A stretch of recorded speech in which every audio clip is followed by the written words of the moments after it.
नमस्कार, स्वागत है आप सभी का हमारे आज के कार्यक्रम में। मैं आशा करता हूं कि आप सभी स्वस्थ एवं आनंद होंगे।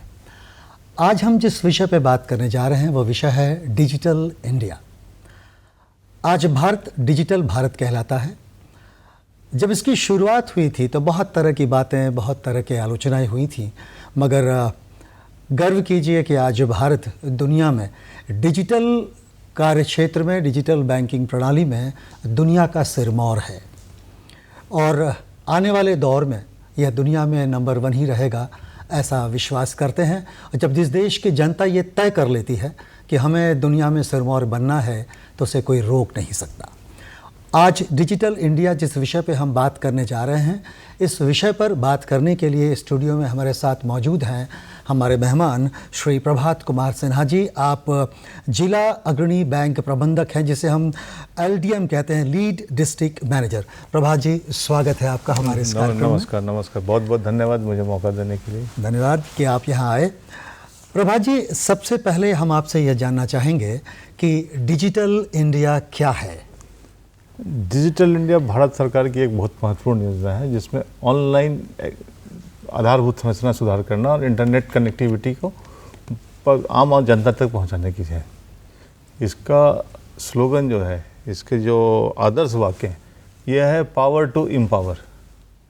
ये अपने आप में ही एक बहुत कुछ कहता है कि ये पावर टू एम्पावर, ये पावर दिया जा रहा है, डिजिटल पावर, आम जनता को एम्पावर करने के लिए। यानी जो जनता है वो अगर अलग अलग क्षेत्रों में है या किसी भी क्षेत्र में है, वो इससे आसानी से जुड़ सकता है। आपके कहने का ये तात्पर्य है? जी बिल्कुल। जिसमें वो अगर पढ़ा लिखा है या नहीं है ये कोई मायने नहीं रखता, वो अलग अलग तरीके से अपने काम को अंजाम देता है, तो डिजिटल प्रणाली के दौर पे अपने काम को आगे बढ़ा सकता है। और बढ़ा ही रहा है सर, ये इसके असर दिखने लगे हैं अब तो। डिजिटल इंडिया के वो जो 9 स्तंभ हैं वो कौन है, इसकी जानकारी हमें दीजिए। डिजिटल इंडिया के 9 स्तंभ है सर। पहले ब्रॉडबैंड हाईवे। इसका ब्रॉडबैंड हाईवे भी 3 तरह के हैं, 3 पार्ट हैं इसमें। एक ग्रामीण स्तर पे, एक शहरी और एक आधारभूत अवसंरचना को सुधार करना। दूसरा है मोबाइल कनेक्टिविटी, नेटवर्क कनेक्शन से लेकर नेटवर्क की उपलब्धता तक, ये हर गांव तक पहुंचे। अब तक 1 करोड़ 15 लाख गांव तक पहुंच चुका है ये मास कनेक्टिविटी। इसको अब मोबाइल कनेक्टिविटी सार्वभौमिक पहुंच तक कह सकते हैं, सार्वभौमिक मतलब पूरे भारत में। तीसरा है सार्वजनिक इंटरनेट एक्सेस कार्यक्रम, जैसे गांव में आप CSC देखते हैं जो छोटे स्तर पे, और बड़े स्तर पे पोस्ट ऑफिस पे ये इंटरनेट एक्सेस अवेलेबल आपको है। चौथा है ई गवर्नेंस।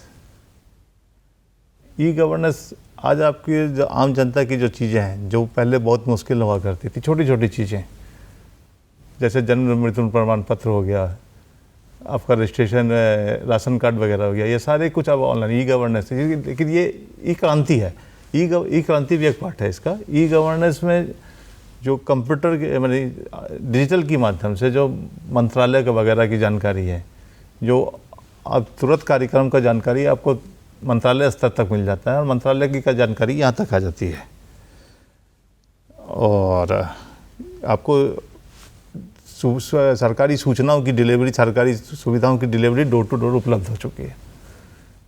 जैसे आज की तारीख में कई बहुत सरकारें घोषणा करती है ना कि सरकार आपके द्वार, ये डिजिटल की क्रांति की वजह से ही संभव हुआ है। दूसरा एक है सभी के लिए सूचना। आप किसी भी विषय पे, किसी भी सरकारी योजना की सूचना आज आपको उपलब्ध है। पहले ये नहीं होता, पहले होता था कि आप पता नहीं कर पाते थे कि ये कहाँ से क्या उपलब्ध होगा। आज की तारीख में सारी कुछ उपलब्ध है।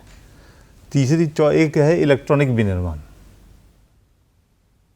आप जितने इलेक्ट्रॉनिक मैन्युफैक्चरिंग जो है भारत में बहुत शुरू हो गए हैं।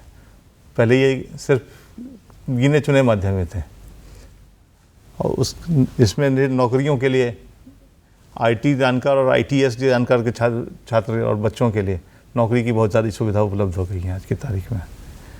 और एक सबसे अंतिम है और प्रारंभिक फसल माने कॉलेज लेवल पे जो यूनिवर्सिटी को इंटरनेट एक्सेस पहुंचाया गया है।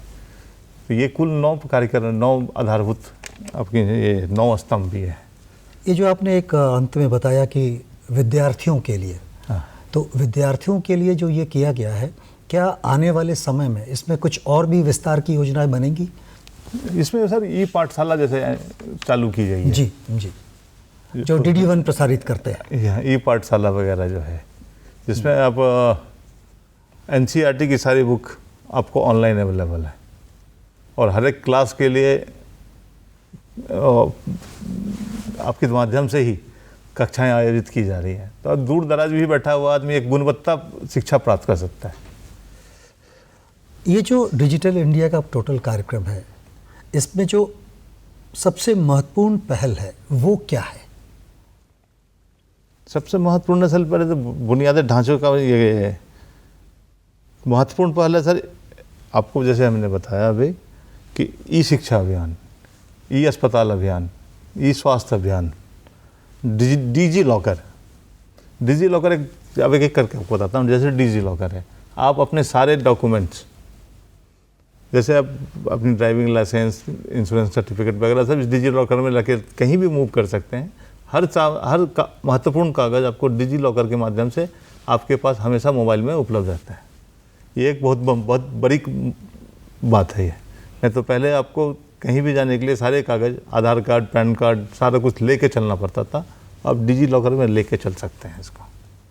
जी, इसमें है एक भीम UPI।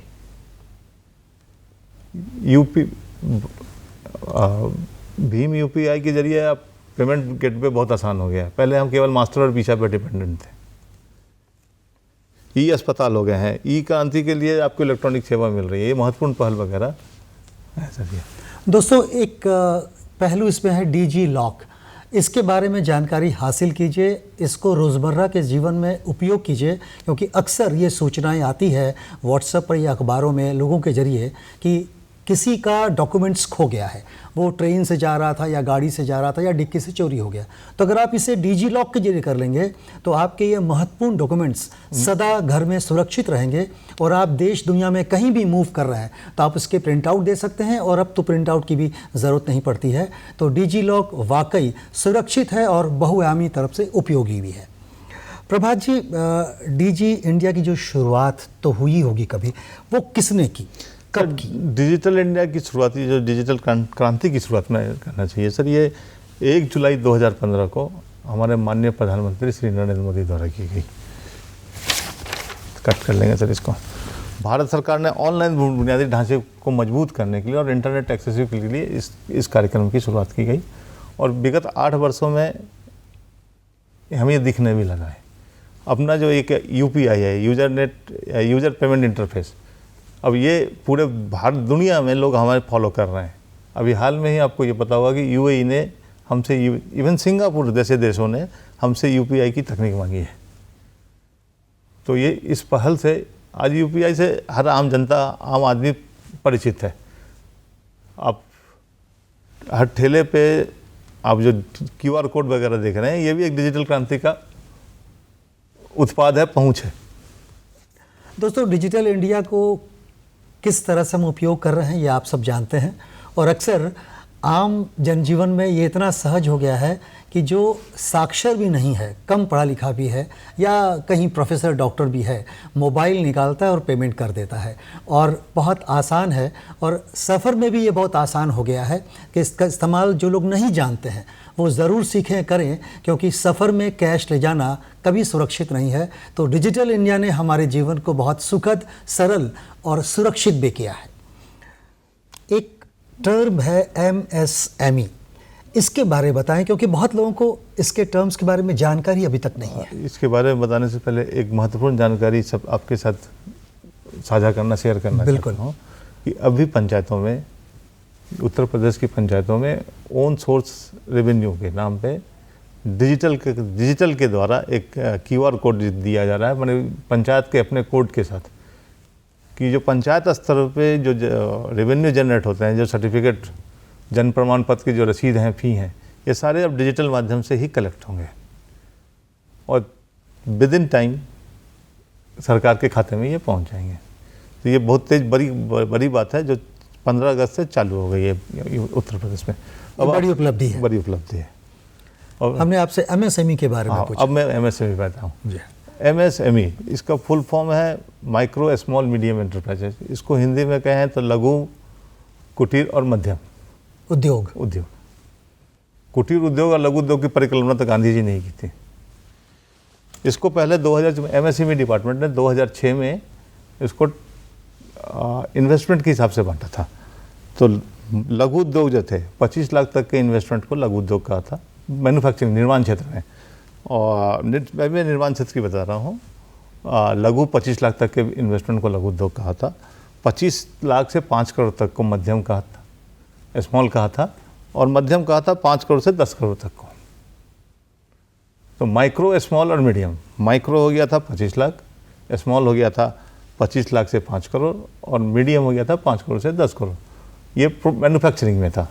सेवा में था ये माइक्रो में सिर्फ 10 लाख तक का, और स्मॉल में था ये 10 लाख से 2 करोड़ तक का, और मीडियम में था मैक्सिमम 5 करोड़ तक के उद्योग थे। लेकिन अब जो है विगत वर्षों में इसकी परिभाषा बदल दी गई है।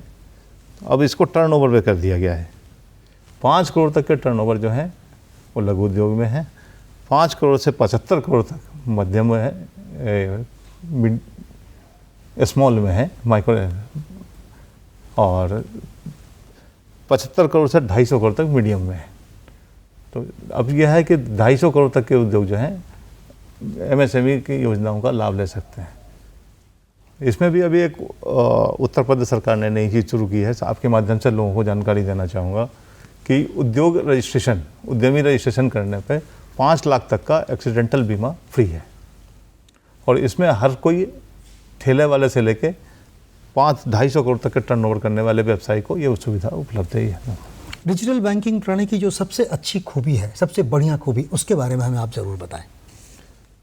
सर, जहाँ सबसे अच्छी खूबी तो इसकी आम जनता तक पहुँच, जो आपने कहा कि बिना पढ़े लिखे लोग, अनपढ़ लोग भी QR कोड और UPI के जरिए जो पेमेंट कर रहे हैं। जो कैश का लेन देन बंद हुआ है, कैश का लेन देन बंद होने से अपनी जो ब्लैक मार्केटिंग थी, ब्लैक मनी थी, उस पर बहुत बड़ा प्रहार हुआ है। डिजिटल इंडिया के माध्यम से बहुत सारा माने नए ब्लैक मनी बनने तो बंद हो गए। बहुत अच्छा। दोस्तों, डिजिटल इंडिया के बारे में जो बातचीत हो रही थी प्रभात कुमार सिन्हा के जरिए, वो वाकई बहुत दिलचस्प और बहुत ज़रूरी है। बहुत महत्वपूर्ण जानकारी आपको दी गई है। हमारा जीवन बेहद सुरक्षित, सरल और सहज हुआ है। आने वाले दौर में हमारे जीवन का हर पहलू डिजिटल ही होगा, और हमारे प्रधानमंत्री जी ने जो सपना देखा था वो आज पूरा हुआ। दुनिया में इस वक्त 22 से 32 देशों से भारत सरकार की बात चल रही है, और जैसा कि प्रभा जी ने बताया कुछ देशों में काम शुरू भी हो गया है, UAE में शुरू हुआ है। तो आने वाले दौर में हम प्रगति के नए आयाम तय करेंगे। विश्व हमें फॉलो करेगा, हम विश्व को फॉलो नहीं करेंगे। और जैसा कि मैंने बताया, जिस देश के यशस्वी प्रधानमंत्री ने तय कर लिया है कि इस देश को विश्व स्तर पर नंबर 1 पे लेके जाएंगे, तो वो लेके जा रहे हैं। और जिस मुल्क के लोगों ने यह तय कर लिया है कि हम सारी दुनिया पे राज करेंगे अपने ज्ञान और अपने तप से, तो ये भी तय है कि हम ज़रूर करेंगे। तो प्रभात कुमार सिन्हा जी, बहुत बहुत धन्यवाद कि आपने बहुत बारीकी से हमें समझाया और सहज तरीके से समझाया, अपना कीमती वक्त दिया। इसके लिए हम आपका आभार व्यक्त करते हैं। आपको भी बहुत, हमें बुलाने के लिए आपको बहुत बहुत धन्यवाद। नमस्कार।